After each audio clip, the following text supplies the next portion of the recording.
Hi everyone, my name is Dr. Munoz and I am your instructor for Administrative Leadership 795, Women in Leadership and Education for this summer. Let me first welcome you to the class. I'm happy that everyone is here. And this class begins on Tuesday, May 28th, and it ends on, I believe, July 20th.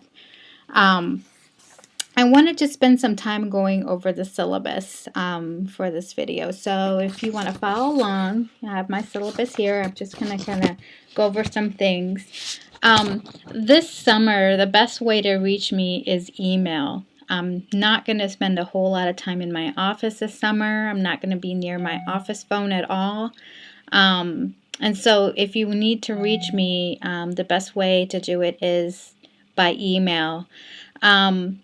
I also, if you want to set up an appointment with me, we can either come on campus or we can do a Skype meeting or a Google Hangout. And you have my addresses on all those in case you want to include me in your directory.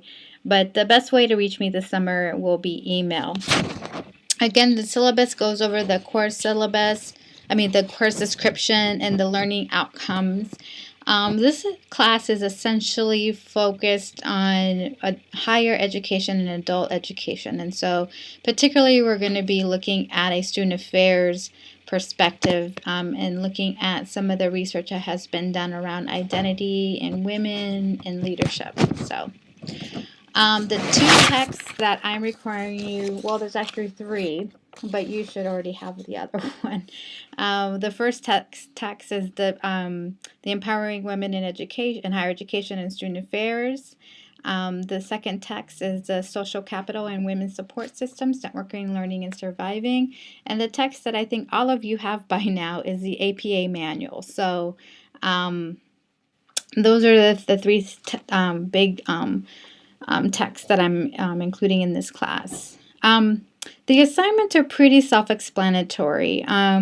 Participation and preparedness, I think, is first and foremost one of the biggest components of why what's important about this class is that you stay engaged, and so it's important that you make time and schedule time to check into this class and just kind of keep up to date in terms of what your classmates are saying and doing in the online discussion. So and it's one of the things I'm requiring you to do is post at least 5 quality messages per week for each of the modules that we have. And you're already assigned some roles in how you're going to participate in the online discussion. So one week you may be the facilitator, and while you're the facilitator, you're going to turn in an assignment, and that's called the Key Thoughts assignment. This essentially is a 2 to 3 page paper that just kind of starts us off with what you thought about the readings, what the readings all had in common, what questions came up for you as you were reading the book or any of the readings that we have, and then sort of how does this perhaps tie into your personal experiences or your prior experiences as a professional. So those are the key thought assignments, and that's going to get put into the Dropbox in D2L. And I also want you to post it on the D2L site as well. So there'll probably be 2 places that you put it. It's a Dropbox, so I can look at it and grade it, and then there's going to be in your facilitation discussion thread, you'll put it in there as well. There's going to be a summarizer, and this summarizer is basically going to just in 2 or 3 paragraphs just summarize the discussion that happened that week and any sort of thoughts that you had in terms of what your learnings were, but overall what was the general discussion about that took place over the course of a week. And then the contributor, and I think all of us are are sort of the contributors in the discussion boards, but your task is just to contribute as much as you can to the discussion. Again, the way I want you to engage is to bring in the readings, and when you do reference the readings, make sure you put page numbers if you're referencing a particular quote or article.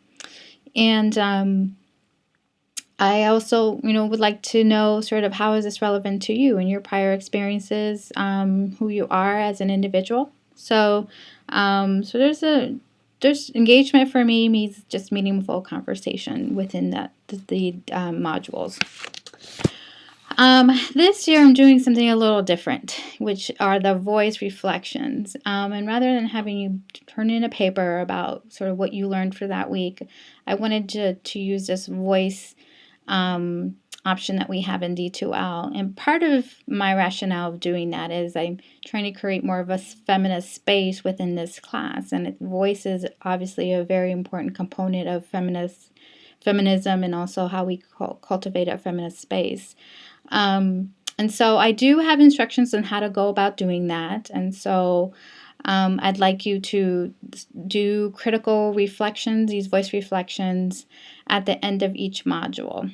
And again, this is sort of to actually just reflect on your learnings and what your takeaways from that particular week and what you're going to think some more about, perhaps what you'll start doing or stop doing, or just anything in terms of what your takeaways were for that particular module.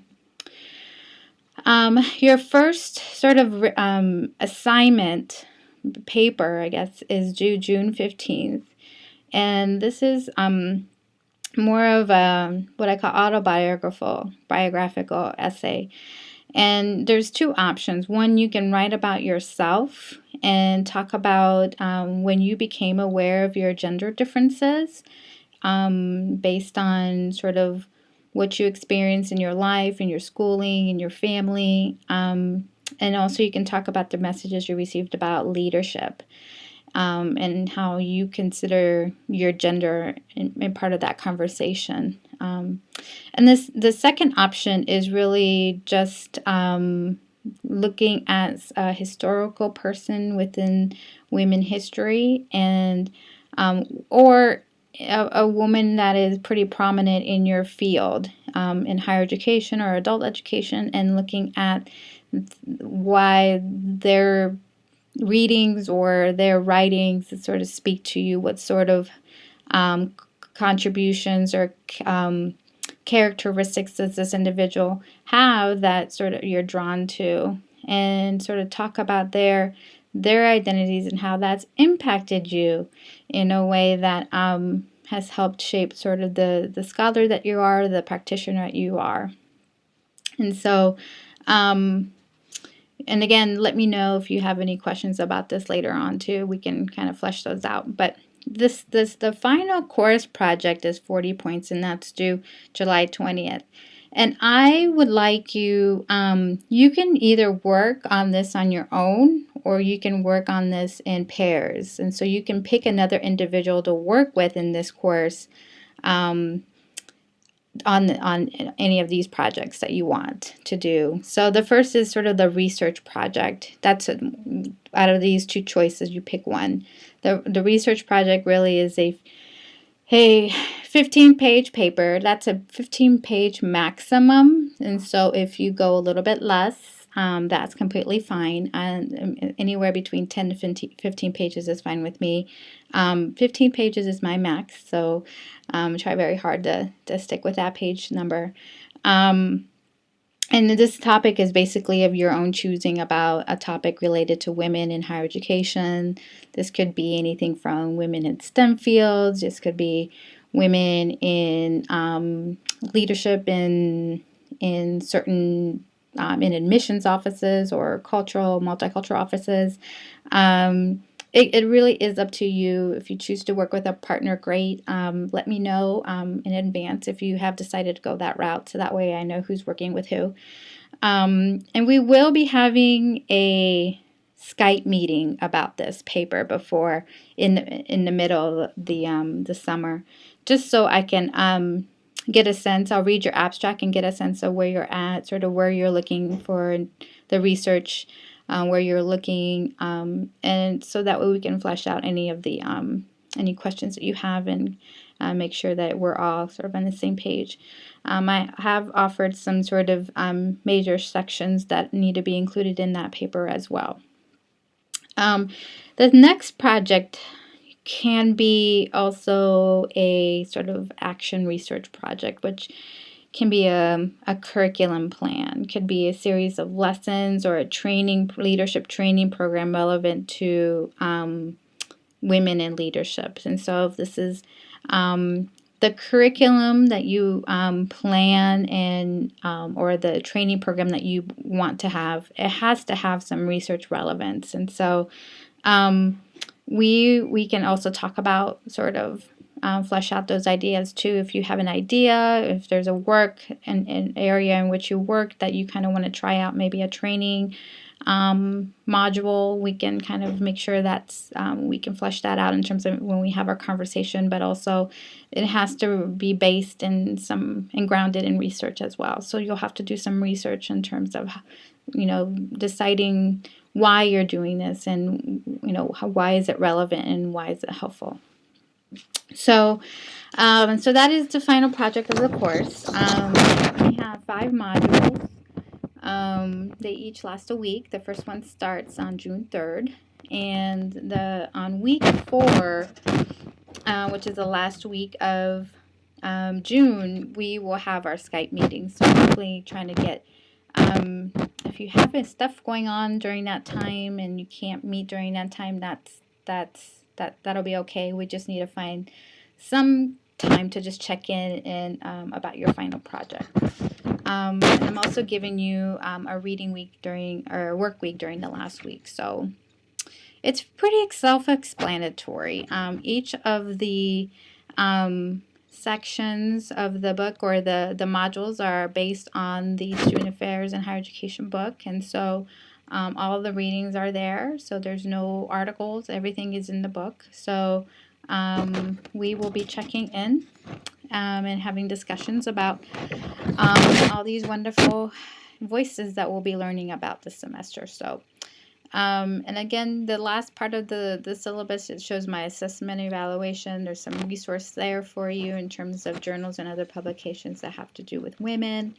And then certainly the student accommodation stuff to know student rights and responsibilities as students in this class. So that is about it. I will be out of town. I am leaving for New Orleans for the National Conference on Race and Ethnicity in tomorrow. And so I will be out of my office or I'll be checking my emails sporadically. So, and this is just for this week. So, if you have any questions, again, email me, and I look forward to this class and look forward to reading your discussions. Have a great day and take care of yourselves. Bye-bye.